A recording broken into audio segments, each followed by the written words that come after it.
The heart monitor was flatlining. A man in an expensive black suit slammed his fist on the hospital wall so hard the tiles cracked. Blood dripped from his knuckles, but he didn't care. His voice thundered across the corridor. "Do something. You're freaking doctors, right? I'm paying millions. Just fix my son." Everyone froze. Nurses whispered. A few cops pretended they didn't hear. Nobody wanted to cross Vince Romano, the most feared mafia boss in New York. Even the chief surgeon looked like he might pass out. On the hospital bed lay a pale 12-year-old boy, his chest barely moving. A dozen doctors surrounded him, flipping charts, changing IVs, shouting orders that meant nothing. They'd tried everything, every treatment, every test, but the boy's body was shutting down like a dying engine. And then, in the middle of that chaos, a soft voice spoke from the corner. "Mr. Romano, I think I know what's wrong with him." Everyone turned. It wasn't a doctor. It was a girl, maybe 19, wearing thrift store sneakers and a faded Columbia University hoodie too big for her. Her hands trembled, but her eyes were steady. Vince glared at her. "Who the hell are you?" The head nurse stepped forward nervously. She's the cleaning lady's daughter, sir." The entire room went dead quiet. A janitor's kid, talking to Vince Romano about medicine? You could feel the judgment in the air, thick and sharp as broken glass. The girl swallowed hard, staring at the dying boy. "Please, just let me try." "I think the doctors missed something." Vince laughed, bitter and low. "Kid, 100 doctors couldn't figure this out." "You really think you can?" Her voice didn't shake. "Yes, sir, I do." For a second, nobody moved. Then the monitor beeped again, slower this time. The boy's hand twitched. Vince's expression cracked, and in that split second, he saw something in her eyes. Not fear, not arrogance, but a kind of quiet certainty that didn't belong in a world this cruel. Security moved in to pull her out, but Vince raised a hand. "Wait," he stared at her for a long moment, then nodded once. "Fine, you get 5 minutes." And just like that, the fate of a mafia heir rested in the hands of a young black woman who scrubbed floors to help her mama pay rent. What she did next would change everything 2 days before that hospital chaos. The sound of a mop swishing echoed down the empty marble hallway of St. Augustine Medical Center, one of the most expensive hospitals on the East Coast. It smelled like bleach, coffee, and exhaustion, the perfume of people who worked too hard for too little. At the end of the hallway, Marilyn Carter hummed a gospel tune softly as she mopped the floor. Her back ached, her feet throbbed, but her spirit, unbreakable. 50 years old, proud, sharp-tongued when she had to be. Marilyn was the type of woman who could clean an entire hospital wing and still smile at the doctors who acted like she was invisible. She worked the night shift, 6 days a week, wearing sneakers with holes in them and a smile that hid years of struggle. But she didn't complain. She couldn't, because every drop of sweat, every backache, every late-night bus ride was for her daughter, Naomi Carter, 19 years old, with a brain sharper than a scalpel and dreams bigger than Brooklyn. She wasn't just smart, she was different. Ever since she was a kid, she'd been obsessed with how things worked, the human body, chemicals, machines. When other kids were watching Disney Channel, she was watching medical documentaries on YouTube and reading anatomy textbooks her mom found in the hospital's trash. Now she was a freshman at Columbia University, studying pre-med on a partial scholarship. She'd come from a neighborhood where people didn't make it out, where getting to college was like winning the lottery. But being the black girl from Queens in a mostly white elite college, that came with its own price tag. Every morning, Naomi sat in lecture halls surrounded by kids whose parents were surgeons, CEOs, or judges. She'd walk in wearing thrift store jeans, while everyone else rocked Canada Goose jackets and MacBooks that cost more than her mom's yearly salary. "Yo, Naomi," one of her classmates once said with a smirk, "how'd you even get in here? Diversity quota?" She'd laughed it off, because if she didn't, it'd break her. "Guess they needed a genius to balance out all the spoiled ones," she shot back. The whole class went silent. Truth was, she was a genius. She'd memorized entire anatomy charts and could diagnose conditions faster than some med interns. But nobody took her seriously. Not professors, not students, not even the campus clinic where she volunteered, except her mom. Marilyn believed in her with the kind of faith only a mother could have. "Naomi, baby, Marilyn said one night, folding laundry on their worn-out couch. "You keep your head high, you hear me? Don't let nobody tell you you don't belong. God, don't make mistakes." Naomi looked up from her laptop, smiling. "I know, Mama, but sometimes it feels like the world already decided who gets to win." Marilyn walked over, kissed her forehead. "Then prove 'em wrong." That same night, while Naomi studied late, she got a call from her mom. "Baby, can you come by the hospital tomorrow?" "My shift ends at 6, but they said something big's going down. Whole place is on lockdown because some VIP's coming in." "VIP? Like a celebrity?" Naomi asked. Marilyn chuckled. "More like one of them men you don't want to owe money to. Whole staff's walking on eggshells. Even the doctors look scared." Naomi frowned. "You mean the Mafia?" Marilyn lowered her voice. "They ain't saying names, but honey, if you see how them security guards actin', you'd know." The next evening, Naomi brought her mom dinner during her break. Chicken sandwiches, extra mayo, just how Marilyn liked it. But when she arrived, the hospital was buzzing. Doctors rushed past, security blocked hallways, and hushed whispers filled the air. "What's going on?" Naomi asked one of the nurses she knew. The nurse sighed. "Big-time patient. Vince Romano's son. Kid's real sick. Nobody can figure out what's wrong. Been here 3 days and the boss is losing his mind." Naomi froze. She'd heard the name. Everyone had. Vince Romano ran half the East Coast's underground. People didn't cross him. People didn't even talk about him. She followed her mom to the cleaning supply room where Marilyn grabbed her mop. "I told you, baby, stay out of sight." "This ain't our business." Naomi nodded, but her mind was already spinning. A rare illness no doctor could diagnose. That didn't sit right with her. She'd read about strange genetic disorders and environmental toxins in her studies. What if they were missing something simple? She tried to shake the thought off. But later, when she caught a glimpse of the boy through the ICU window, pale, sweating, twitching, something inside her clicked. His symptoms. She'd seen them before. In a medical case study she'd just written about last week. It wasn't some mystery virus. It looked like mercury poisoning. But when she mentioned it to a nurse, the woman laughed. "Sweetheart, you're a janitor's kid. Leave the doctor into the doctors." That stung. Naomi walked away quietly, but her eyes burned with fire. She didn't know it yet.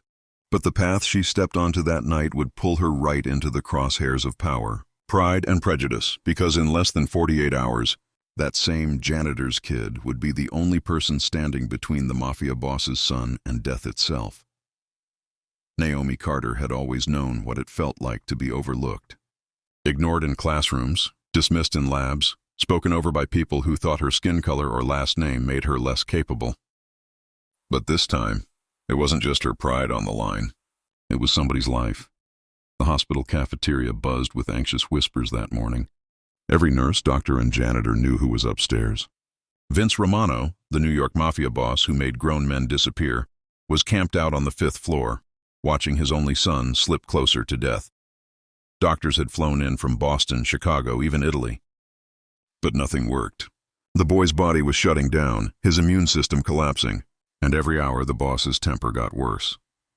Rumor had it he'd thrown a tray at a doctor the night before.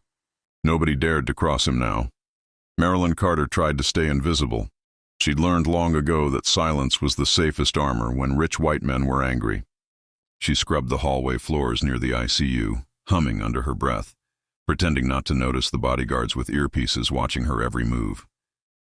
Naomi, meanwhile, had been pacing in the staff lounge.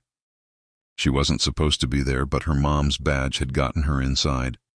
Her mind raced through medical notes, comparing symptoms she'd seen in textbooks to what she'd witnessed through that glass window. She knew what it looked like. Tremors, blue-tinted fingernails, confusion, vomiting. The signs were classic. Mercury poisoning. But how could she convince anyone to listen? She found her chance when she overheard 2 doctors talking in the hallway. "His liver enzymes are off the charts," said one. "Yeah, but it's not viral. It's almost like chemical exposure." Naomi's heart leapt. She stepped forward. "Excuse me, are you testing for heavy metals?" Both men turned, surprised. "I'm sorry, who are you?" My mom works here. I'm studying pre-med at Columbia," she said quickly. "I've been looking at the patient's symptoms. It could be mercury toxicity. Maybe check." The older doctor cut her off, irritation flashing across his face. "Miss, this isn't some school project." "We're handling it, I know, but," he raised a hand. "You're not part of this team. Please don't interfere, the younger one smirked. She's the janitor's kid, right? Look, sweetheart, maybe focus on cleaning supplies instead of diagnostics. Naomi froze. The words hit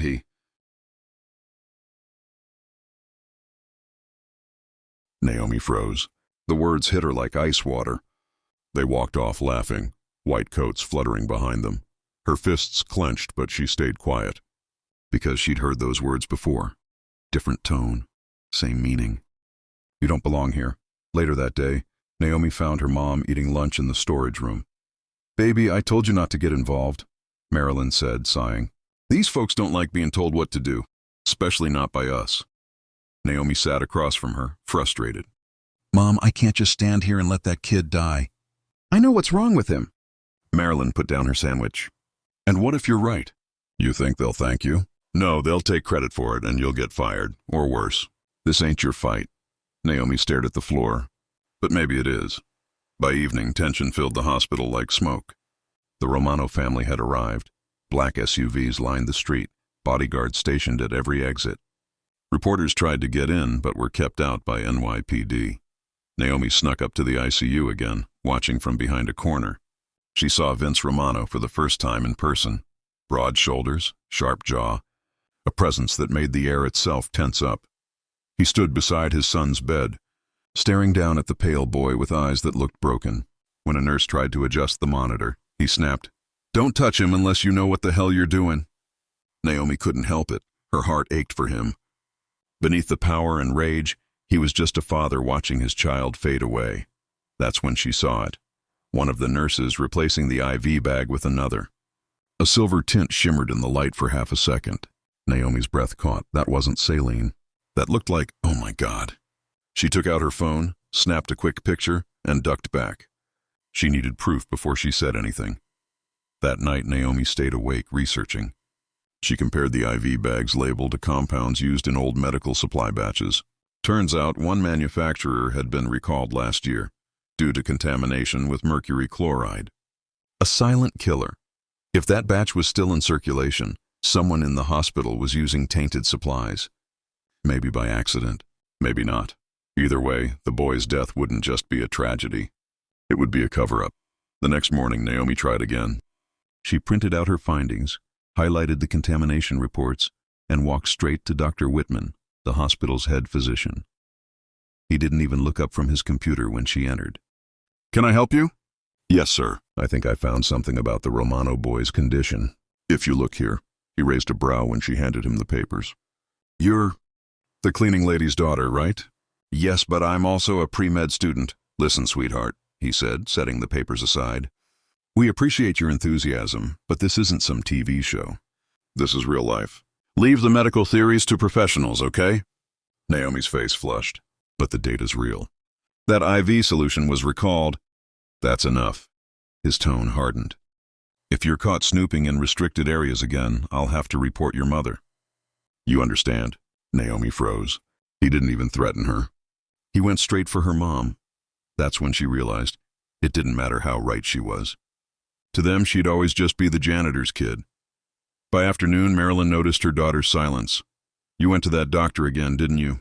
Naomi nodded, eyes red. "He said he'd fire you if I don't stay out of it." Marilyn sighed, rubbing her temples. "I told you, baby, these folks ain't built to see you win."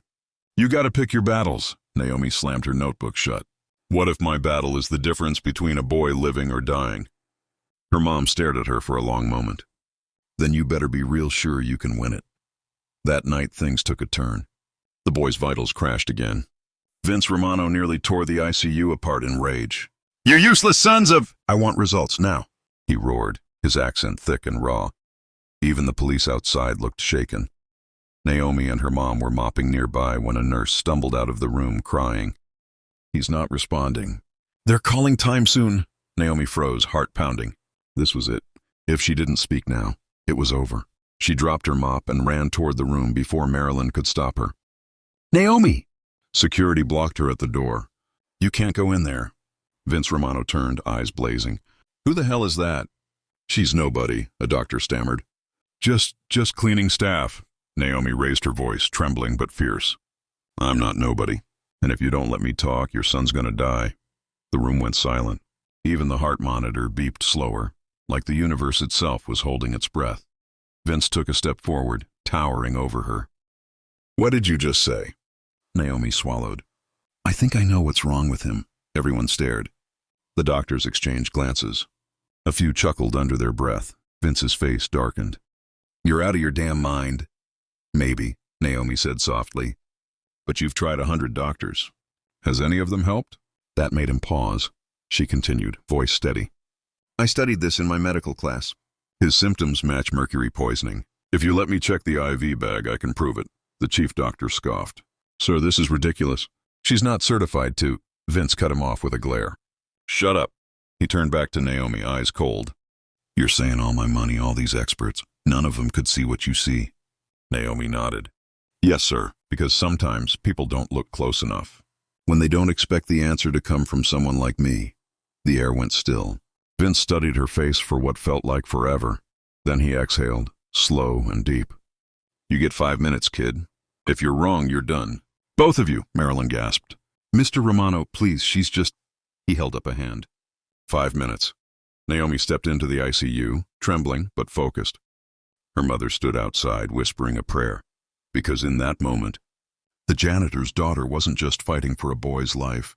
She was fighting to prove that brilliance has no color, and that the world had been underestimating the wrong girl all along.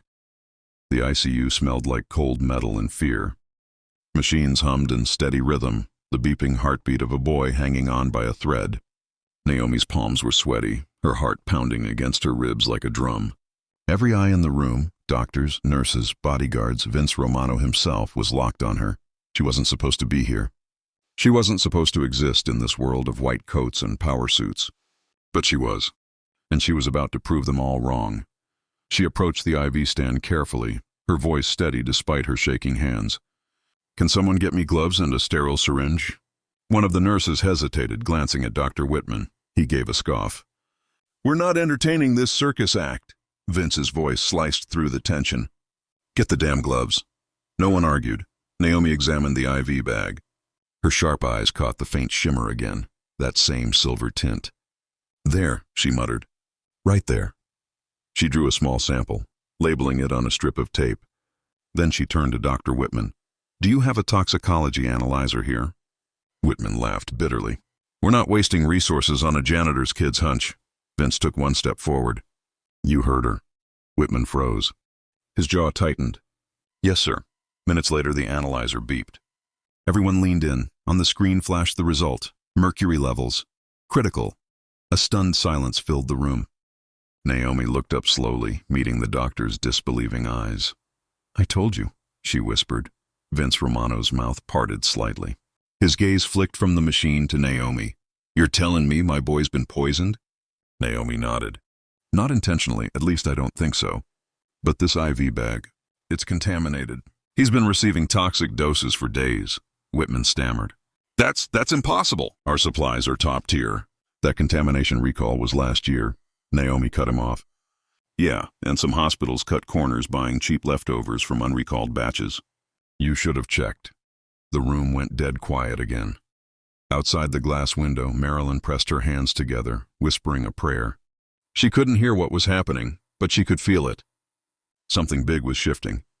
Once they replaced the IV and flushed the boy's system, the heart monitor began to stabilize. Slowly, but noticeably. The nurse gasped. "His pulse, it's coming back." Vince's eyes widened. "You're kidding me." Naomi exhaled a shaky breath. "He's not out of danger yet, but it's a start. His kidneys and liver need detox support. He'll need chelation therapy." Vince stared at her, the tension in his jaw fading for the first time in days. "You did this?" She hesitated, glancing around at the doctors. "We did this, sir, but yeah, I guess I just noticed what others didn't." Whitman turned red. "Sir, I can assure you we were following every—" "Save it," Vince said coldly. "You let my boy rot while this kid figured it out in 5 minutes." Whitman's lips tightened, but he said nothing. Naomi stepped back quietly, trying not to cry. She didn't want gratitude. She just wanted respect. But as soon as Vince and his men left the room, the energy changed. Dr. Whitman cornered her in the hallway, voice low and venomous. "Do you have any idea what you've done?" Naomi blinked. "I saved his life." No, you embarrassed me in front of my staff, in front of a mob boss.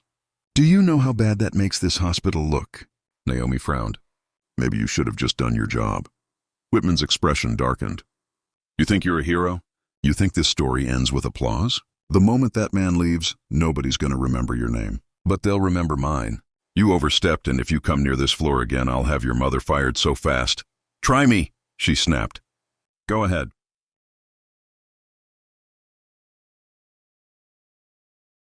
But before she could say another word, hospital security burst in. Behind them came the board members, angry, red-faced, whispering about liability and unauthorized procedures. Dr. Klein pointed at her like she was a criminal. There she is! Arrest her! She tampered with medical equipment. Vince stepped forward. The hell she did. She just saved my boy! The security team hesitated. Then the board chair, a gray-haired woman with icy blue eyes, said coldly, Mr. Romano, this girl doesn't even have a license. We can't allow... Vince exploded. License? You people nearly killed my son, and she, the damn janitor's daughter, brought him back. You ought to be thanking her. The room went silent again. The chairman turned to Lena. You'll be hearing from our legal department. Lena didn't flinch. She just stared back with fire in her eyes. I'll be waiting. Outside, Vince followed her into the rain. He stood there, drenched, his designer suit soaked through, watching the young woman who'd just defied an entire system to save his family. Kid, he said, voice low, you got guts, and you got brains. You ever need anything, and you call me. She smiled softly. Just promise me one thing, Mr. Romano. What's that? Next time, trust the people you overlook. And as she walked away into the storm, the city lights glimmered behind her, not as a backdrop, but as witness. Because that night, a black girl who scrubbed floors in a hospital full of arrogance didn't just save a life. She cracked open a system that had been blind for far too long. 3 weeks later, the same hospital that once threw Lena out had her name plastered all over the news. CNN, Fox, MSNBC, TikTok. Everywhere you looked, someone was talking about the cleaning lady's daughter, who outsmarted 100 doctors. Unlicensed genius saves mob boss's son. Hero or hazard? System failure or miracle? Headlines loved her. The hospital? Not so much. Lena sat quietly on a park bench near Harlem, sipping cheap coffee, watching kids play basketball across the street. She wasn't chasing fame. She just wanted peace. Her mom sat beside her, smiling proudly. You did what you were born to do, baby. You saved that boy when no one else would. Lena chuckled softly. Yeah, and now half the country's calling me a criminal, and the other half wants me on their talk show. Her mom touched her hand gently. That's the thing about truth, honey. It makes people uncomfortable before it sets them free. A week after the incident, the hospital's board had tried to bury everything, erase the footage, silence the nurses, and pin her as a reckless intruder. But Vince Romano wasn't having it. The man who once ruled the cities underground suddenly became her biggest ally. He donated millions to open a new research scholarship in her name, the Lena Carter Medical Initiative, aimed at funding minority students in healthcare. And when reporters asked why, Vince's answer hit the world like a hammer. Because that girl saw my son as a person when 100 so-called professionals saw him as a paycheck. But even with all the noise, Lena didn't feel like a hero. She felt tired because she knew, for every Michael Romano she saved, there were thousands more kids out there dying from neglect, from bias, from a system that still didn't listen to people who looked like her. She remembered all the microaggressions, all the doors slammed in her face, all the professors who smiled while saying, maybe you should try something easier. And yet, she was still standing. That meant something. One afternoon, as she was leaving the park, she noticed a young black boy sitting on the steps, sketching organs and nerves in a tattered notebook. What you got there? She asked with a grin. He looked up shyly. Just drawing. I want to be a doctor someday, she smiled. You know what they'll tell you, right? That you can't, that it's too hard, that people like you don't make it. The boy frowned. Yeah. My teacher already said that. Lena knelt down beside him, her tone soft but fierce. Then you prove him wrong, kid, every damn day? The boy nodded, eyes glowing. Like you did? Lena laughed. Yeah, exactly like I did. As she walked away, her mom called after her. Where you headed? Lena turned and smiled. To study. I got med school applications to finish, and for the first time in her life, she didn't just dream of changing the system. She believed she actually could. That night, the camera fades over the hospital skyline, the same building that once saw her as invisible. A soft voice narrates in the background. Her voice. I used to think racism was just the loud stuff, the slurs, the hate. But it's not. It's the silence. It's the doubt in their eyes when you speak up. It's the way they look right through you, like your words weigh less. But if there's one thing I learned, it's this. You don't wait for people to hand you respect. You earn it, you fight for it, and when they still won't see you, you shine so damn bright they can't look away. The music swells. Images flash. Vince hugging his son, Lena walking into Columbia Med School, her mom cleaning the last empty hallway with a proud tear rolling down her cheek. In a world where 100 doctors couldn't heal one boy, it took a janitor's daughter to remind us what real humanity looks like. So, the next time you judge someone by their uniform, ask yourself, what if the person you're ignoring is the one who could save your life?